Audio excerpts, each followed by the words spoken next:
Good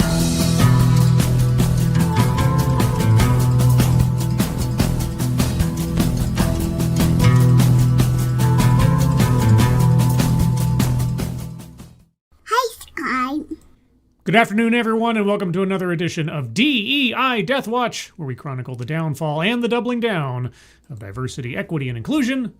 I'm your host, Scribelight. Welcome to Monday. Monotonous Monday. Yes, we return once again to the wonderful world of D.E.I. Hasn't been that long. It was only a week ago. But here we are with new news.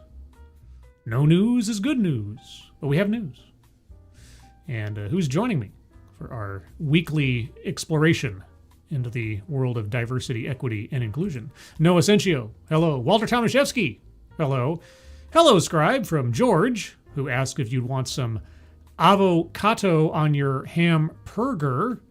And Philip, who asks if you listen to Sidney Clawford or Pa McCartney and their daddy, Walter.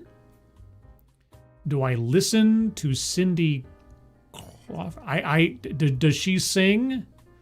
I remember she did that Charlie commercial back in the 90s, but anyway. You get your requisite rim shot, as it were. I'll just stay away from that one. John Traxon, good afternoon. Blue-Eyed Scream, hello. Adam Nixon, hello. Who else is here? Zach Osborne, good afternoon. Kiro Soldier, hello. Blue-Eyed Scream, hello. One Portnoy, good afternoon. Mike Savage, blarg. Draco Rincewind, hello. Let's see. Robert Pincus, hello. And Funtime Bats, good afternoon. And to anybody I missed, anybody lurking, anybody in the future, good afternoon. Yes, well, we have some breaking news, such as it is. So I found this. We're going to start off with our top story, our thumbnail story, because almost exactly 6 years ago, on January 25th of 2020, I posted a video in which I cheekily made the thumbnail read, Goldman Sucks. And that's because of a policy that they were either had just introduced or were about to introduce regarding their prerequisites for the population of boards of directors for companies they would deign to work with. If you did not adhere to their requirement of having a certain percentage of people on your board of directors as either female or people of color, whatever it was, then they wouldn't work with you. You're at the bottom of the list of their priorities. If you did not reflect the kind of diversity they required, you were persona non grata. Well, again, January 25th is when I did the video. Link to the video if you want to see it is in the description below. I updated it. The description, I should say, to have the link down there. So if you're curious about that, you can watch it. But so when I saw this story, I was like, oh, I remember Goldman Sachs. I remember their policy that they were putting forward back then. Let me make sure I got everything lined up here. I do. Okay, so then we need to do this, because I'm a professional. DEI dilemmas mount as Goldman Sachs gets set to drop board diversity policy. This comes to us from HR Digest. The dissolution of DEI practices and policies in the workplace continues as Goldman Sachs begins working on eliminating the use of diversity-based criteria from its board election procedures. The battle against diversity, equity, and inclusion was a defining aspect of 2025. I think it might be a defining aspect of 2026, depending on how the EEOC operates, where socio-political changes led to a general shift away from DEI. Again, it's as if these journalistic organizations just thought, oh, well, it only started because Trump became president again. No, go back to the fall of 2022, and specifically the spring of 2023, it was already starting. It was already on its way. I've chronicled it a lot. But anyway, since last year, there have been repeated executive orders mandating that businesses step away from reporting and enacting any form of DEI policies. That is technically true. Ever since, many businesses have actively ceased working on any hiring, firing, and diversity building practices that could be interpreted as discriminatory. Could be interpreted. You mean aside from tracking your success in diversity, equity, and inclusion, through demographic split on race and gender boundaries most times. Could be interpreted as a discriminatory. Yeah, okay. Or partial to a specific community. No, I mean, we wouldn't want to have any confusion over what our intentions are. As Goldman drops its DEI standards and gets set for a new era of decision-making, the white-collar industry is sent another reminder of how to approach diversity, equity, and inclusion in 2026. Oh, do tell. The Wall Street Journal was the first to report Goldman Sachs' reconsideration of its board diversity and how candidate selection will be processed in 2026. As per the report, the American multinational investment bank and financial services company agreed to tailor how it identified qualified candidates for its board. You mean without first checking under their skirts to make sure they're the right kind? Oh boy, what innovative procedure could this be? Let's see. Right. Goldman Sachs has not confirmed these DEI reports, but sources indicated that the company is all set to edit its selection criteria, which is based on 4 primary divisions, including one that has a broad definition of diversity. A broad definition, you say, when the whole thrust was to put women on the board of directors? Why, that sounds a little sexist. Also, Jill Powers, the River Daughter, hello. Jay Blizza, hello. Simon Willikins, hello. Congratulations, Scribe, you're on TV. I know! I've seen myself on TV. I've watched myself on TV. It's crazy. It's cray-cray. This criterion doesn't just reflect diversity of gender or race, but looks at diverse viewpoints, background aspects like military experience. Oh, you mean reflections of merit and public service? Wow, what a concept.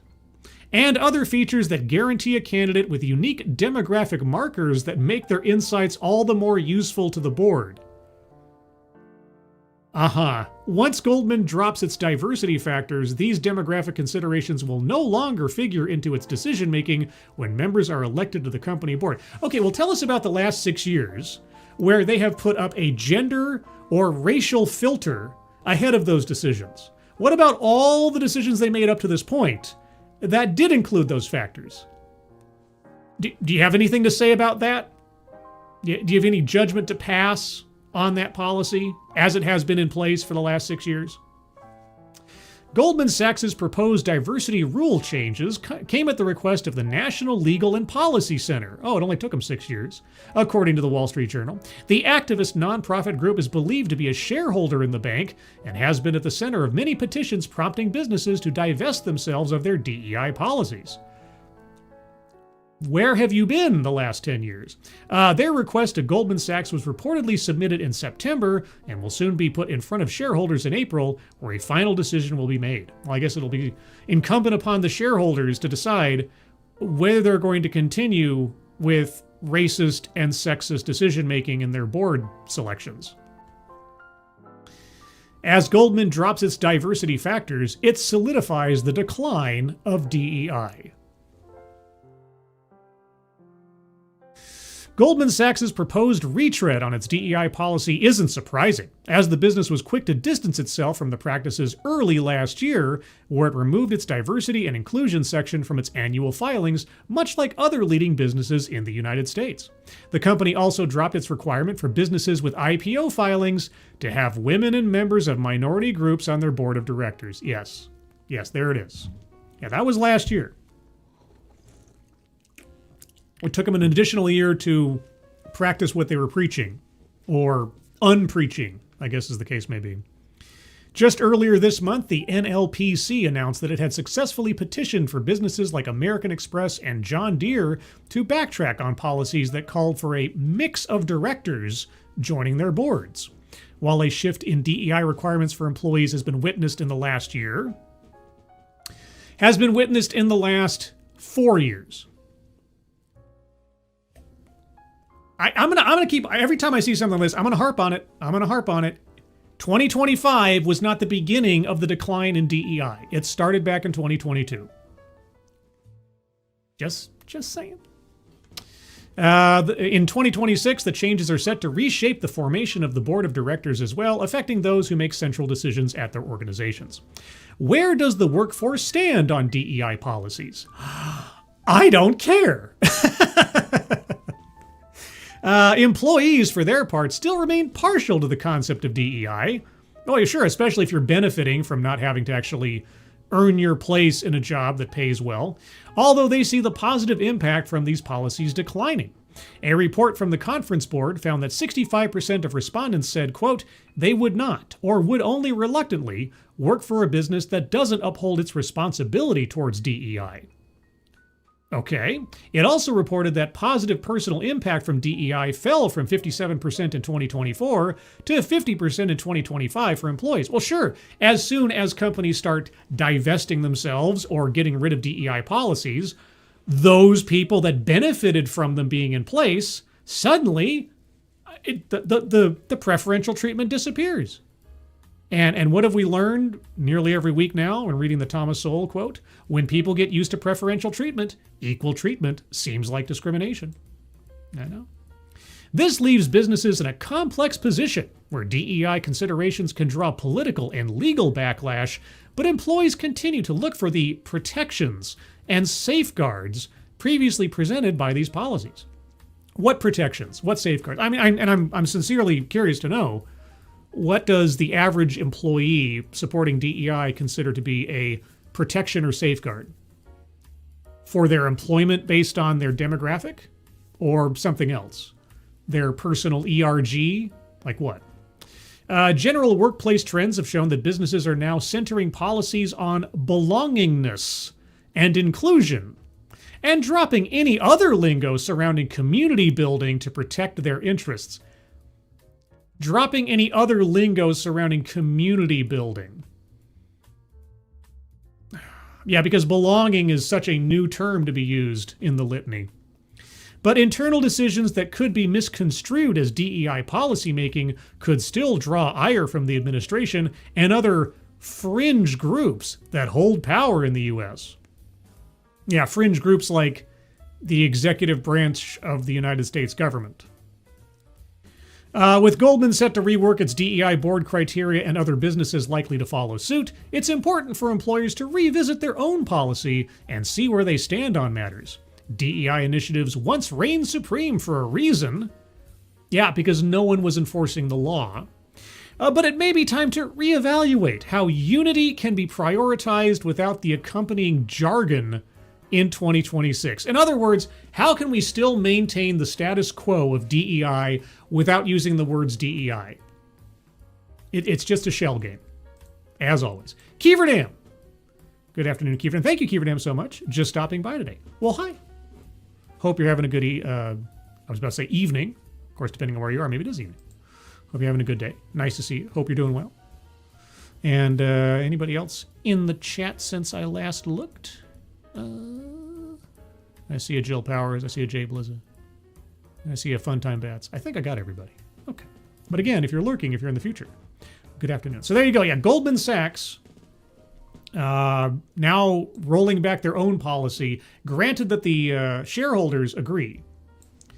I guess we'll find out if they do agree in April. But yeah, I'm going to keep hammering this home every time that it comes up. The decline in DEI was turbocharged in 2025, but it did not start in 2025. Anyway, so there's the latest and the greatest on Goldman Sachs. But we did mention the Wall Street Journal in the last article, and this article comes from the Wall Street Journal. DEI rules that changed corporate boards are vanishing. Oh, this could be a repetition. If this is a repetition, just kind of telling us about Goldman Sachs again, then so be it. But if it talks about other corporate boards, good. Anti-DEI activists are going after diversity policies for corporate boards, but a new analysis finds that companies have largely abandoned those goals already. Well, then I guess there's nothing to see here. S&P 500 companies are adding women and minority directors no faster than they did a decade ago, shortly before diversity, equity, and inclusion policies became more common across the corporate world, according to a Wall Street Journal analysis of board data. Quote, "It shows that all along this was expendable," said Doug Chia, president of consulting firm Soundboard Governance. Well, you could have fooled me by the language being used by corporations, let's say 6 years ago. Because DEI was not a nice to have, it's a business imperative. It's part of the air that we breathe and the dirt that we drink. I mean, this was always expendable. You're right, it was always expendable because it did not generate any money. Companies adopted such policies in droves over the past decade in the face of pressure from institutional investors and states such as California to diversify their largely white and male boardrooms. Goldman Sachs, until a year ago, also mandated that companies have diverse boards as a criteria for the bank to take them public. Yes, extortion, financial extortion to practice racism and sexism on your board of directors. We lived in an amazing time, everybody. But as the political winds have shifted, all of a sudden, companies have swiftly retreated. This week, the Journal reported that Goldman Sachs plans to drop a policy considering candidate demographics, including race, gender, ethnicity, and sexual orientation, when recruiting its own new directors. And again, I know I'm going to be repeating myself, but where are the consequences for the last 6-7 years of this policy being in place? Now, I understand that selecting a member of a board of directors is different, legally speaking, than hiring someone for employee. So things like Title VII might not technically apply. I am a layman, so feel free to correct me if I'm wrong. All the same, the idea that you had to pass a skin color test or a gender test or an orientation test to have the opportunity to become a member of the board of directors of any company, or that a company was being forced by entities like Goldman Sachs to have to pick people on those same bases. There's nothing at least unethical we want to talk about there, or how it is antithetical to the spirit of the civil rights movement. No? Okay. I love how they just kind of say this plainly. It's like, oh yeah, they're going to drop their requirements on race. You want to talk a little bit about the fact that they required a racial test for the last 6 years? Maybe just, even just casually mention or muse on that for a minute. Other companies have already done so. Just a quarter of S&P 500 companies had a policy last year of considering gender, racial, and ethnic diversity when adding directors, down from about half the year before, according to People Return, which collects and analyzes corporate human capital data. Among the nearly 36 companies making disclosures so far this year, that share has shrunk to 14%, People Return said. Companies are also appointing fewer women and Black or Hispanic candidates to their boards. Nearly 3/4 of last year's newly appointed directors were men at S&P 500 companies, and roughly 4 in 5 new appointments were white, People Return said. Oh, well, I guess companies are just racist again, and sexist. In the other direction. Again, that is on par with levels seen in 2016 at the same companies, and a sharp decline in appointments of new Black, Latino, and female directors, which peaked in 2021. I know, it's crazy. When you're being required to hire people or select people for board positions on the basis of particular races, the other gender, and perhaps their orientation, and then you don't have to anymore, suddenly that stops. Insert Thomas Sowell quote here. That year, 40% of incoming directors were women and 45% weren't white. Even where boards aren't intentionally de-emphasizing diversity, they could wind up seating more white men if they seek out older and longer tenured candidates to help in uncertain economic and political times, Chia said. Quote, they're looking at an older generation of director, and typically that is not going to be women and minorities, unquote. Well, do they have the requisite skills and experience to service the company? If the answer is yes, and they happen to be white and male, unless you'd like to propose a solution to that problem. Oh, wait, that's right. That's what the whole DEI thing was. And now it's being walked back, so what are you going to do? Simply paying less attention to diversity is also likely to leave boards looking more homogenous. Okay, I'm going to highlight that word. I'm going to highlight that word. Looking more homogenous. Because as we know, the real problem is the aesthetic.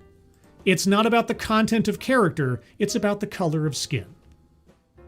Simply paying less attention to diversity is also likely to leave boards looking more homogenous, said Antonuk Adadiran, Adadiran? Okay, a Fordham University law professor who analyzes corporate diversity policies in a recent book, Disclosure Land. Okay, quote, when you de-emphasize that, then you just call up your friends as you were doing before, she said. Right, because as we know, if you look similar to someone else, you're friends. Right? All white men are friends.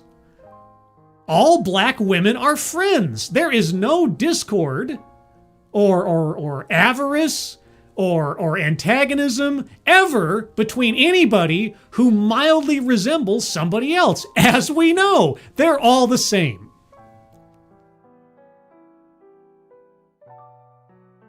Obviously, if you see me sitting on a board of directors with two other white guys on either side of me, we're best of friends. They're not just strangers that I know because of this position I'm in. No. You, on the outside, looking at the three of us, know without having to think about it that we're just all best buds. Yeah. Why? Oh, because we share a similar skin tone and are of the same gender. Obviously, we're all part of the same club. Board seats turn over slowly. About 1 seat a year per board, people return data show. As a result, the overall demographics of S&P 500 directors don't change much year to year. Around 3/4 of directors have been white, and around 2/3 male for the last several years. Okay. You guys are still seeming to cite this as an inherent problem to be solved. How would you solve it? The days of stale, pale, and male boards, as the adage criticizing boards filled with mostly older white men goes, because obviously if you're male and white and in your middle age, you have not earned your place there. You're just there because of what you look like. Unlike diversity hires who are totally there, who are totally only there.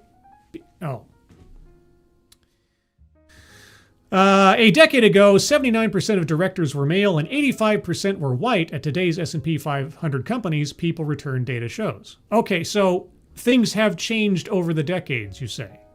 All right. Still, at the current reduced pace for adding women, boards in the Russell 3000 wouldn't be half female until 2044. Compensation and governance data from Equilar projects. That is 5 years later than it projected last year and 11 years later than 2 years ago. Okay, well then, so what? What is with this idea that if we have gender parity on the board of directors, that's inherently a good thing? Because why? I mean, if you had 75% women and 25% men, would that make you happy? Would that board be more effective inherently? Behind the scenes, a range of factors are easing the pressure on companies to diversify their boards. NASDAQ's brief requirement that boards meet racial and gender targets, or illegal racial and gender quotas, or explain why they haven't, was struck down by a federal appeals court in December of 2024. Good. California rules designed to foster a minimum number of female board members, as well as ethnic and racial minorities and lesbian, gay, bisexual, or transgender directors, were struck down separately. Yeah, I can't imagine why that might... You want to take a hint as to why that might be? Early last year, Institutional Shareholder Services, the influential proxy advisory firm, said it would no longer consider directors' gender, race, or ethnicity when making voting recommendations. Oh, great. How about all those years that you did?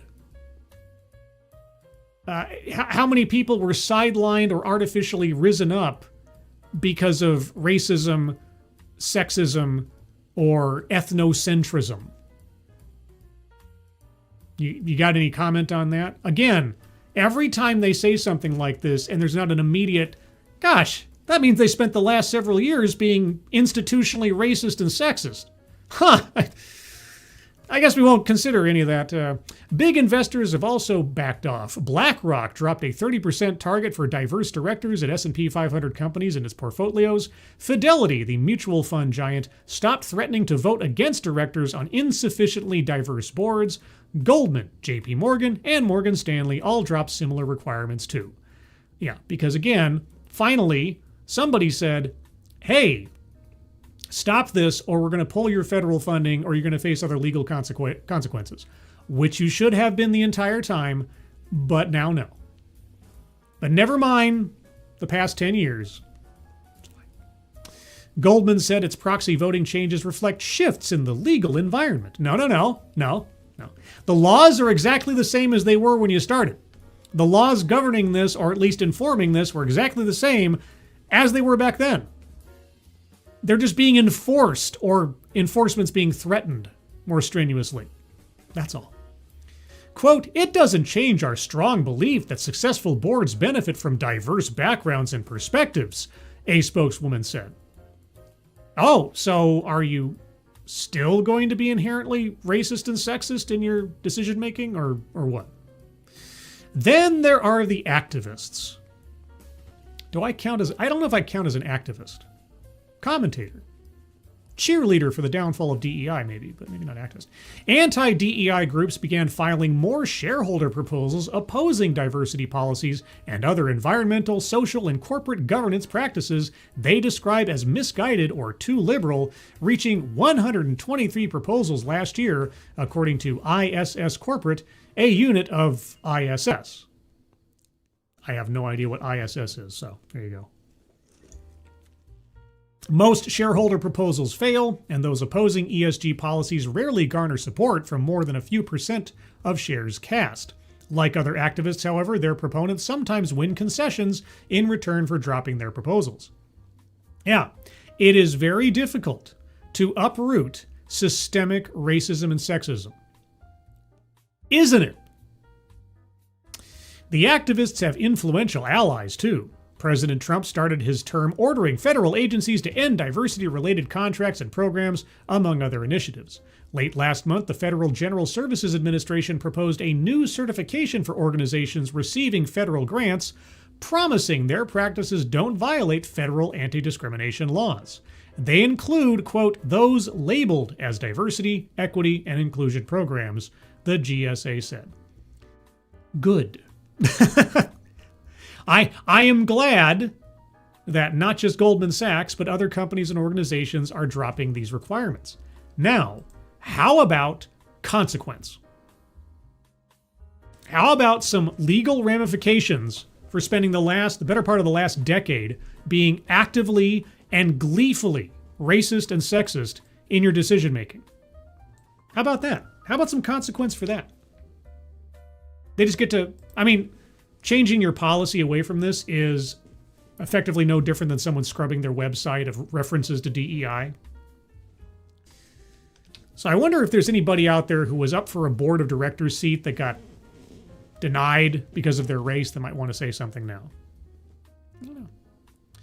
I guess we may or may not find out. I assume we probably won't. Walter Tomaszewski, subscribe, chat. I just replaced the base coils in my current with ones I've wound myself. They work a treat. Storekeeper. Canfield's for everyone. I don't know what that means. I assume this is some kind of sound system thing or something. I am several things. I am not an audio engineer. But I'm happy for you. If the sonorous tones of my voice are coming through more clearly now, then great. Also, Miranda Stone is here. Now, guys and ladies, I don't want to be sexist or exclusionary, but I don't know if you've heard about Miranda Stone, but on the off chance, on the remote possibility that you have not heard about Miranda Stone, let me tell you.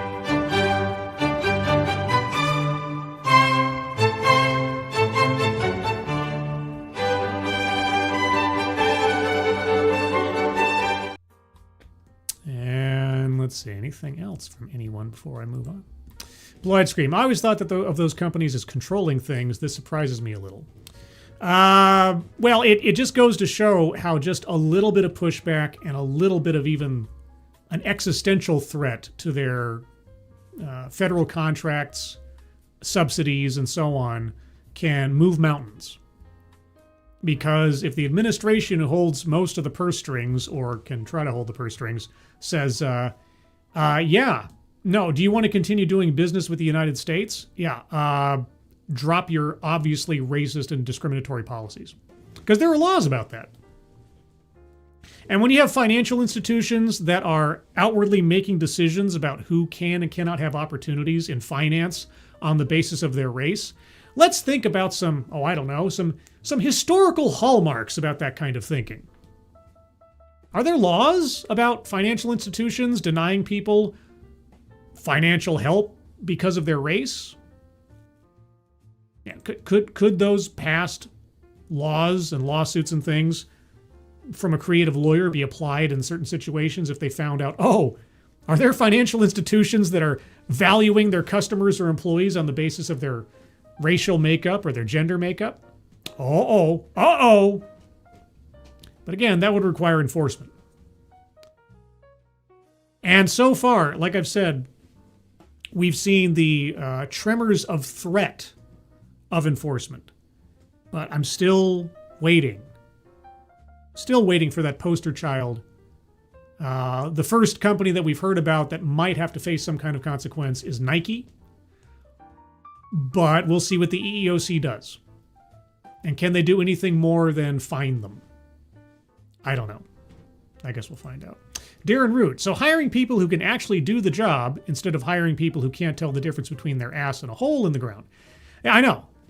As soon as you start saying, golly gee whiz, we need people on this board of directors that actually know the industry, know the business, know something about the ins and outs of what we do and how we do it in the marketplace. Who do we have to choose from that has the most experience? Well, I'm afraid they're all white men from 1977. I guess we... do we have to hire people that don't know what they're doing anymore? No. Okay. Anyway. Moving on. Who's next? Oh, yeah, we got some... a familiar... Well, hold on. What is this? No, I wanted the link to the article, not that. What is this? Take me to the article. Take me to the river. Drop me in the water. No. What? I apologize. 1 second here. I'm either having technical difficulties or this link is now broken for some reason. There we go. Okay. I don't know what was going on there. It was taking me to a search page rather than the actual article. So let's try that again. You may recall a couple of streams back on this series that we looked at Time Magazine via Charter on some advice regarding DEI. Well, Time is back with more advice. How leaders should rethink their approach to DEI. And this was published on February 22nd, 2026, just yesterday. This is hot off the presses, guys. All right, so what is going to be the revolutionary, innovative, thought-provoking advice on how leaders should rethink DEI? Let's find out. With new legal challenges to workplace diversity, equity, and inclusion programs, such as recent federal actions involving Nike and the state of Minnesota, many workplace leaders may feel even less inclined to express their support for workplace equality. Workplace equality. After months of attacks on DEI. Remember on TED Excellence last week, where our speaker brought up the marriage equality movement as an example of DEI? Yeah, you want to take two things that are completely opposite from one another and pretend like they're the same thing. Like saying, oh, I support immigration. That kind of thing, yeah. Quote, you care about equality, but you're scared to express that value. Where in DEI does it say equality? I'm going to get pedantic on it. Where in DEI is the word equality used?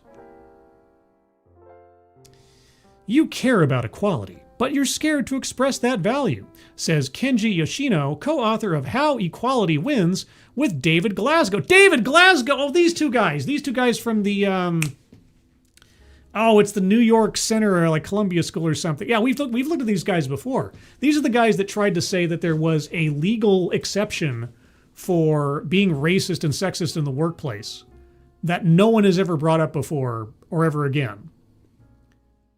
Oh boy, well, here we go. These are the same guys that were promoting,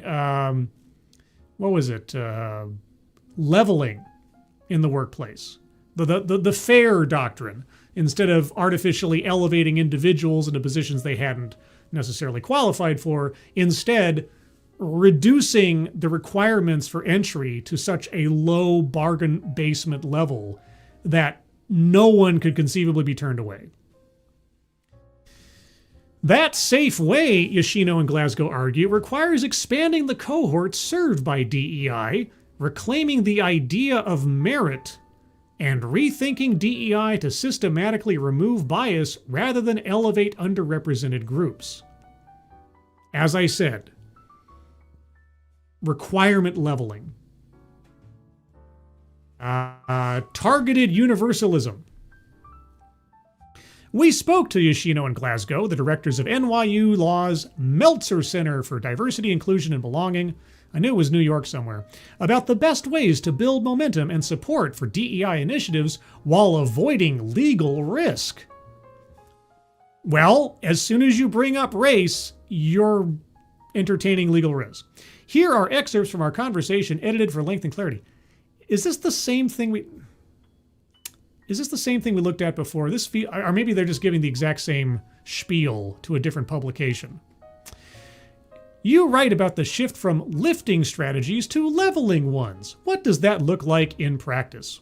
Yoshino, lifting is where you take a marginalized group, you target it, and you say, I'm going to lift this group up so that it can compete on even terms.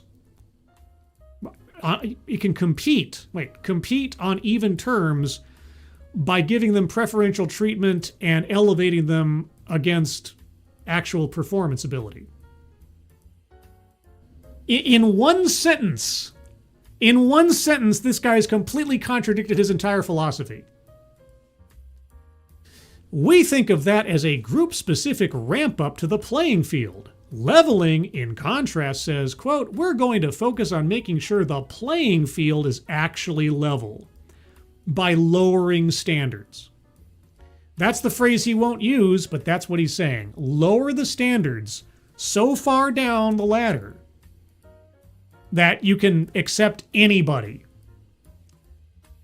David and I are actually for both strategies, depending on the circumstance.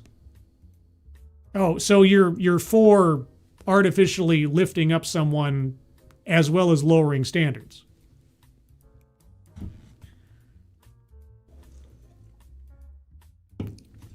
Why does anybody listen to these guys? Many of the group-specific ramps are very, very legally risky. Then why are you for that strategy at all? And even when they're not, they can be quite politically risky.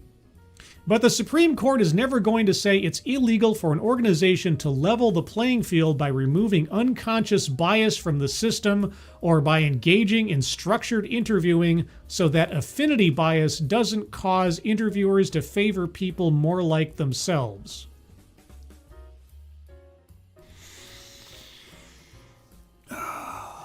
Yes, if you lower the standards for entry for employment, it'll be very difficult for someone to say that you're violating Title VII. But here's what's going to happen. This is the part where I guess these guys don't care because it's not their business. All this is going to do is to reduce the quality of the output. If you lower standards in who you're hiring and for what purposes, what is your output going to look like ultimately? What's the quality of the product or the service being provided by the company going to look like? And is that going to cause the company to endure? Or is it an inherent risk? You see, these guys are happy to recommend completely self-destructive strategies because they're not playing with their own money, so to speak. They're just advising companies on how they can virtue themselves straight into the grave. In some ways, leveling may be more consequential. Historically, when executive teams lacked women, the solution would be to grab a qualified woman and pull her up through this lifting mechanism. That was great for that woman, and it was great for that team, but it didn't help all of the other women who were still struggling with the performance evaluation issue. Right, so you have a woman, just happens to be a woman who's also qualified, which should be the first consideration. But then what do we do about all the other women that aren't qualified? Well, we have to find a way to justify putting them into positions of authority too. Lower the standards. Yeah. Sorry. Level the playing field. How can expanding the groups targeted by DEI help organizations evolve their strategy? How can expanding the groups targeted by DEI? It doesn't expand the groups targeted by DEI. It just finds a different way to make excuses for doing the same thing without being caught legally. Yoshino, in the book, we argue that we should try to expand the circle of who counts as a DEI cohort as much as possible. Hey, here's an idea. Don't consider anybody on the basis of their race, their gender, their orientation at all. Just consider them on the basis of their skills and experience and education. How about that? How about you expand the cohort by getting rid of DEI, which is just a filtering mechanism anyway? I know, it's crazy, but it just might work. For example, take gender. Okay, let's take gender. Boys have a lower level of educational attainment in secondary and elementary school than girls, and men die by suicide and have higher rates of depression than women. In those circumstances, it seems really foolish to say we're just going to completely ignore the concerns of men and boys because they are the dominant group. What? Instead, a physician-type approach would be to go to where the pain is. Wherever there's bias, we're going to go there, and we're going to cure the bias because we're against unfairness, whoever benefits from it. One of the criticisms we've already heard is, if we start caring about men and boys, does that mean we are going to diminish our solicitude for the people of color or women? At some level, we have to be able to walk and chew gum.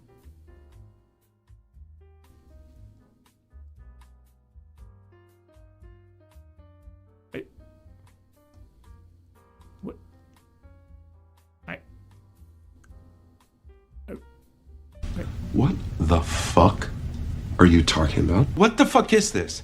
What the fuck is this? Right?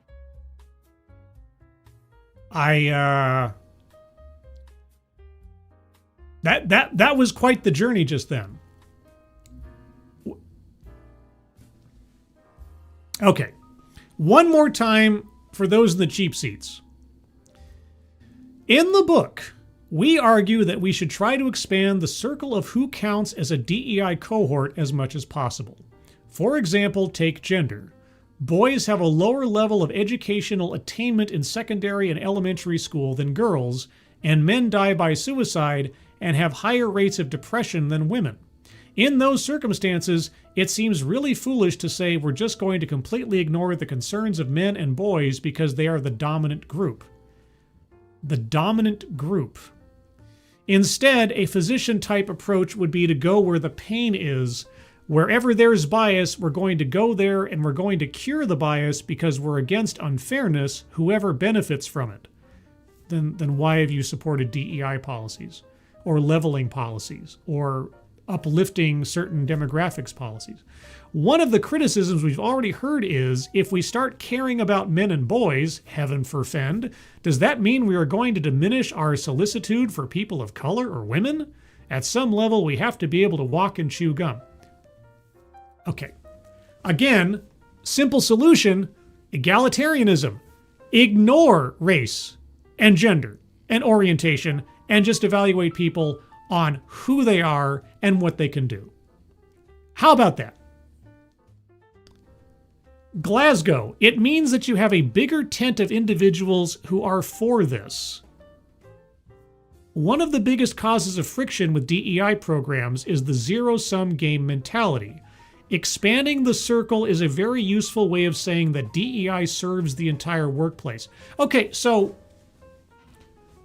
conversely, you are confessing that DEI has excluded men as one demographic or put them on a lesser priority level this entire time. And yet you say you're against bias, whoever it benefits. You also say that you are for both the elevating approach to marginalized groups and the leveling approach to lowering standards, even if the one is far more legally risky than the other.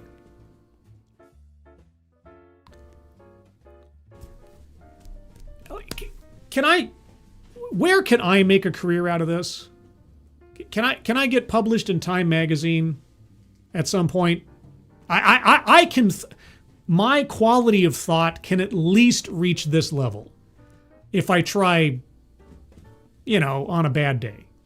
Can I get in Time having my ideas put out there like this? There's also legal reasons for doing it. If you focus on socioeconomic status or first-generation status as a core cohort of your programs, for example, there's no protected class that you're trampling on under the law by doing that. If you focus on socioeconomic status or first-generation status, if I'm looking to hire somebody into a job, what do you... Okay. If you're talking about educational opportunities, like you should take someone's socioeconomic situation into consideration along with their scholastic performance, someone who comes from a less advantaged situation who's doing as well as someone from an advantaged situation, sure. Or if you want to get rid of the legacy hires or legacy admissions process, sure. Anything to reduce nepotism. But that's not what you're saying. You're saying you just want to keep doing DEI, but throw some table scraps to men and boys because, they tend to kill themselves more often. How can supporters of DEI reclaim the idea of merit? Yeah, tell me about reclaiming the idea of merit when one of your main proposals is lowering standards to ignore merit. Glasgow, one of the biggest and most effective cudgels that the opponents of DEI have used against it is to deploy the terms merit and meritocracy and to suggest that equality work is somehow at odds with merit. Where does the word equality appear in DEI? I'll keep saying it. Where does the word equality appear in DEI? You don't use the word equality. You don't use the word equality. Why? And what does equity actually mean in this context? That gets it exactly wrong. A major reason we need diversity and inclusion initiatives is to overcome a very long history of not assessing people based on their merit and using things like racism or sexism or homophobia or nepotism to judge people. Yes, because as we know, DEI in no way, shape, or form ever evaluated someone's worth for employment on the basis of their skin color, or their gender, or their sexual orientation. As we know, DEI is the opposite of racial, gender, or orientation discrimination. As we know.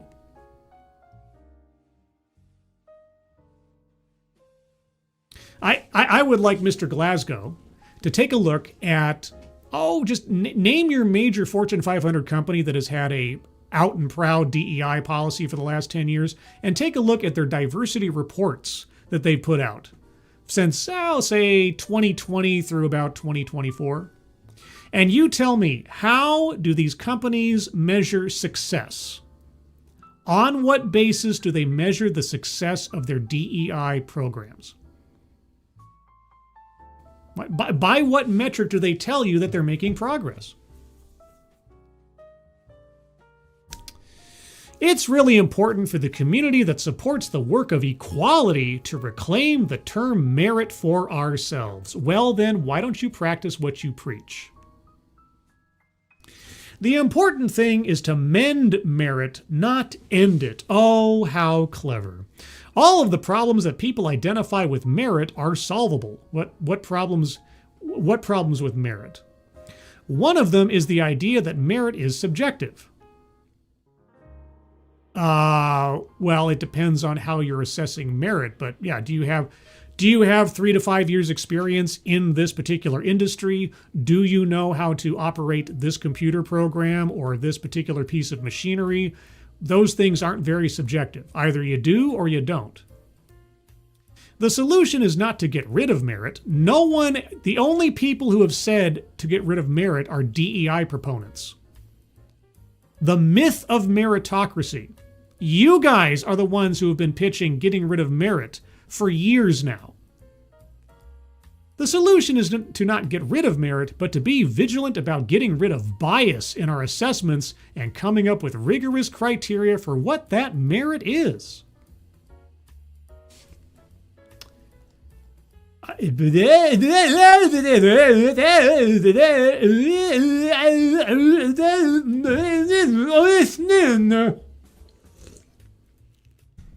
And Smith Nathaniels. I don't know that I've read that amount of double talk in recent memory, where you can cross over and back over your own point and claim 2 or 3 different times in the same paragraph or two. That's DEI for you. I should have like one of those sitcom type stingers like, that's DEI! Da da da da da da! Anyway. Pip-Bin! Oh my gosh! Hi, Scribe. Kind of late starting from the start. Pip-Bin! I haven't said that name in a long time. How are you doing? A long, long time ago, I can still remember when I used to say the name Pip-Bin. Hope you're well. And Eric Grinstatter. Evening, people. Alan, Mike, Hale. Hello, Eric. Is it Grinsader? I knew someone with the last name of Grinstatter. And so when I see your last name, that goes out, but it's Grinstater, yes? Sater. Grinstater. Give me the phonetic pronunciation. I don't want to feel any more like an idiot than I already do. Which isn't difficult on a daily basis, but you know, it helps. It helps to not feel like I'm complete idiot. Because just like Gavin Newsom, I can't read. You guys see that clip? Gavin Newsom. Presidential material right there, I tell you what. Ken Elliott. Good afternoon. And Frosted Glass. It's pronounced Smith. Okay. All right. I get it.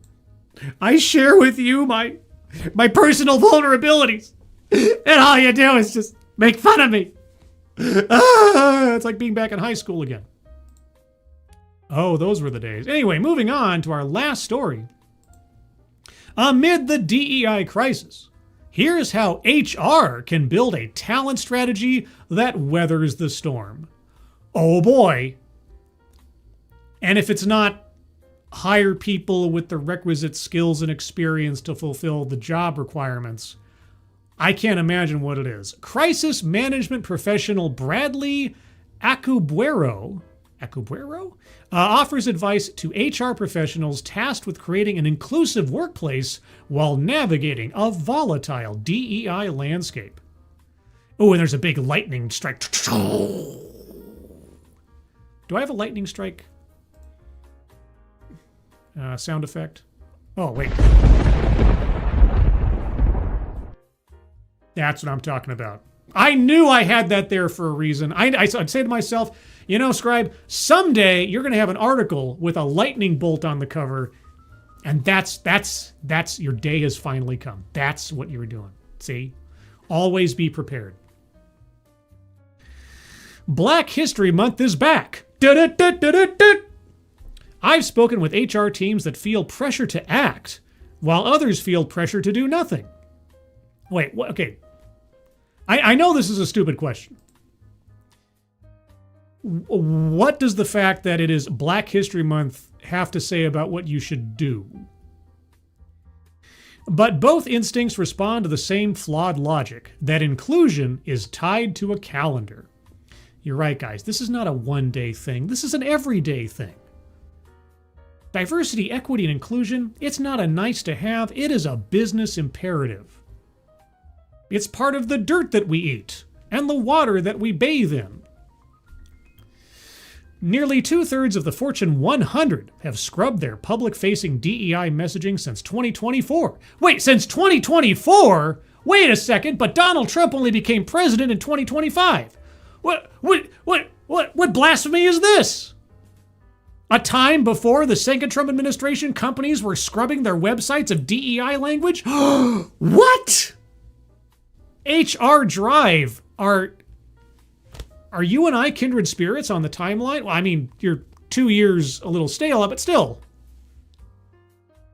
Even as 4 out of 5 C-suite leaders privately believe those programs should be retained or expanded. Really? Let me ask you something. Were those 4 out of 5 C-suite leaders beneficiaries of DEI programs to reach their positions? I know, it would be a crazy thing to ask. It would be crazy. The gap between what leaders believe and what organizations do is widening, and employees can see it. If they have to wait until February, June, or October to experience your commitment, you've already answered the only question they really care about. Do you actually mean it? The complex challenges HR faces. What meaning it looks like depends on where you sit. Are you at a defense contractor navigating False Claims Act exposure? A regulated utility whose workforce investments get reviewed by a public commission? A multinational bridging institutional cultures? A multinational bridging institutional cultures? A healthcare provider navigating health equity mandates and DEI backlash? The pressure is universal, even if the playbook isn't. Well, I got a universal playbook for you. Title 6 and Title 7. I know. I don't mean to keep beating a dead... Well, I mean, it shouldn't be a dead horse. Sure has been treated like one the last several years. Somewhere between those numbers is where you sit. The HR team's tasked with making sense of it all. You got into this work because you genuinely wanted to help others, and you're often carrying the same weight as the colleagues they're trying to support. This is a very human challenge, and this month, it's landing on your desk. What can I do as a rhetorical HR manager to appropriately signify the importance of this particular month?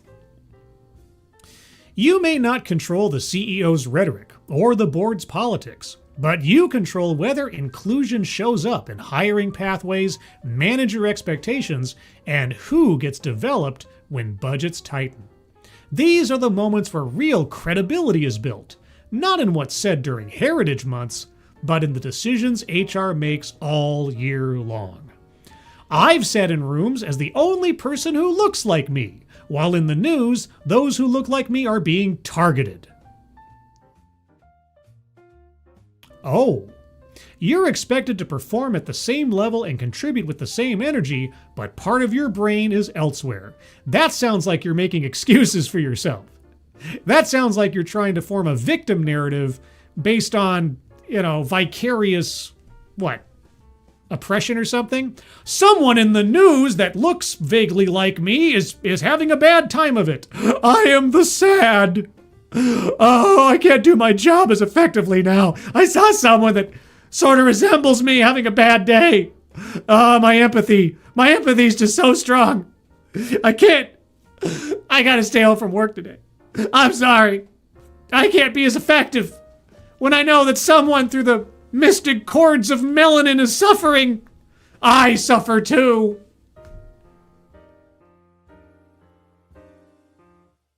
I apologize. I don't know what came over me. That's the tax your minority employees are paying right now.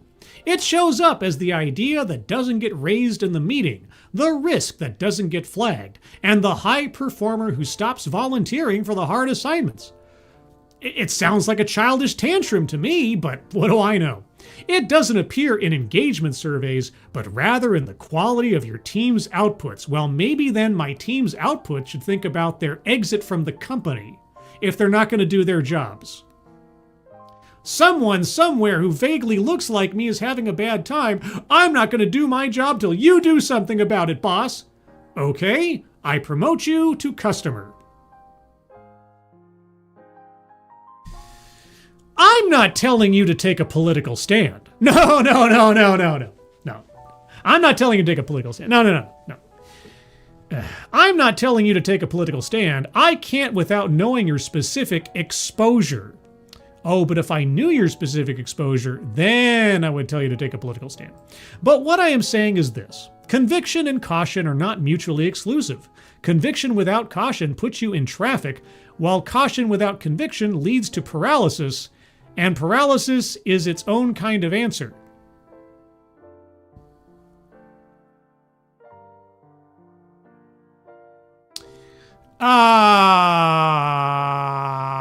What? What is that? What the fuck is that? In my work advising organizations through high scrutiny moments, the pattern holds that companies that maintain credibility are those whose commitments were consistent before the crisis. The ones that scramble to articulate what they stand for in the middle of the storm are usually the ones who drown. Middle of the storm, you say? Twice in one stream. The legal reality is serious. We're seeing this with Nike. In June 2025, the Supreme Court lowered the bar for reverse discrimination claims. No, they didn't lower the bar for reverse discrimination claims. They acknowledged that white people were being held to a higher standard in complaints for racial discrimination cases than anyone else. They were being treated unfairly. And by the way, there's no such thing as reverse discrimination. There's just discrimination. I digress. But 64% of leaders still say the greater long-term litigation risk comes from traditional plaintiffs, marginalized employees alleging discrimination. Right. And with DEI going away, insert Thomas Sowell quote here. For federal contractors, the Department of Justice has signaled it will use the False Claims Act to challenge diversity-related representations in contractor certifications, meaning your compliance and inclusion language now have to be reviewed together. Good. It's a time that asks, is your language change the entire strategy, or is it a cover for the strategy? Now see, our author asked the correct question. Except, I think, from the opposite direction. Yeah. Is simply scrubbing your website actually a signal that you are divesting yourself of DEI, or is it just a shell game? Thus far, it's just a shell game. At least that should be the immediate assumption by anybody looking at these companies that only make performative changes. And again, this is why there needs to be an IRS for DEI. There needs to be audits of companies that either have in the past or have only just recently gotten rid of their DEI policies on paper.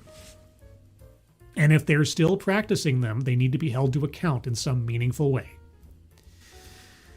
There's no version of this where everyone walks away happy, but the fundamental question hasn't changed. How do we make employees feel like this organization values them and that they are better for their association with it than they would be without it? That's your North Star. Deliver against it. What? Okay. Am I getting a paycheck every week for the work that I'm doing? That's about as much as I need, but of course I'm old-fashioned. Am I being valued? Okay, this is, and I was thinking about this the other day. When you've had an entire generation of students up through college and out into the workforce who have been raised on this idea that their various identities are the most important things in the world about them, right? All of their adjectives are the most important things. If you come up against somebody, an old fogey like me, let's say, that actually looks for value in you, the person, and ignores these things that you've been told are your merit badges in life and specialness, you're probably not going to be that big of a fan of me because I'm not recognizing you're this, that, and the other. So employers who want to get the best new talent, they cater to this childishness and they say, we accept all of you. Bring your whole self to work. We won't judge you, and we've got a special ERG just for you. And we have these special little fringe benefits just for you on the basis of your checkboxes. And so now you have an education system that has geared all these kids to both see themselves and expect and feel entitled to being treated specially because of all these little checkboxes. And then you have the employers adding to the vicious cycle by valuing their employees on these checkboxes. And now this is the standard by which everybody has to heel to, or else you're not going to get the best talent. Employees won't want to stick with you if you don't value them the way they expect you to. Who's the employee and who is the employer? Anyway, I could go on, but I think that's about it. Jay Blizza. Oh no, it's my evil twin. Jay Heatstroke? I don't know. Who is your evil twin? Grinsader is close enough. No sh and only one T. Grindsatter. Grinsatter. Okay. Yeah, I know the two T's. I like Grunstatter. Yeah, I know. I say it's sort of reflexive.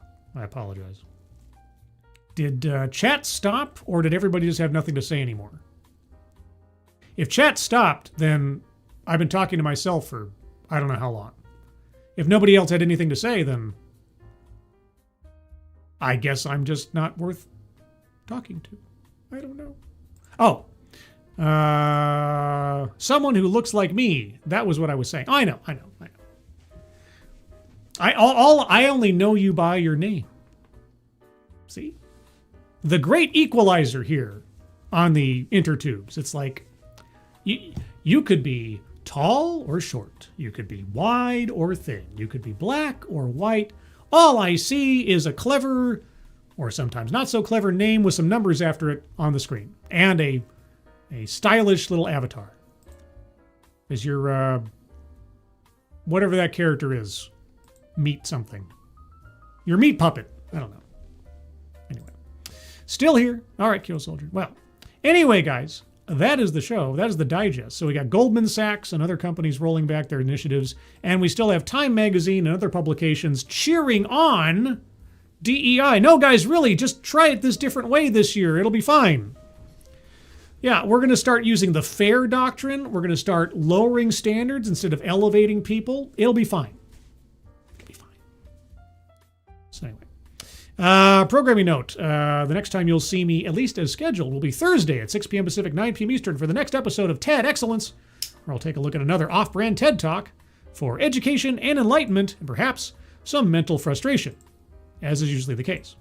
Also, even though in the coming months, or month, depending, it may become completely irrelevant and non-functional for most people, I do have a Discord server.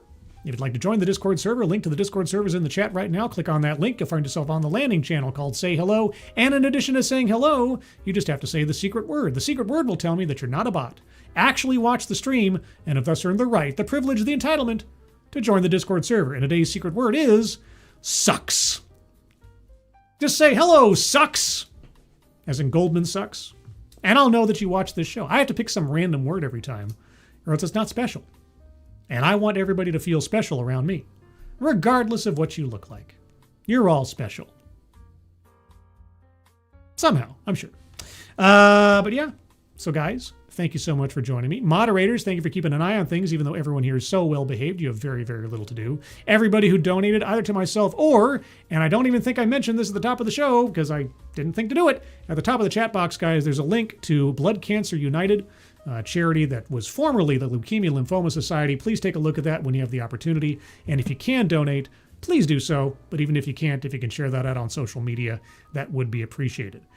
Beyond that, I hope everybody has a good rest of your Monday. I hope the rest of your week ahead of you is a good one. I hope you're all safe and well. If you're not well, please get well soon. And I'll see you on the next one. Take care. Bye-bye.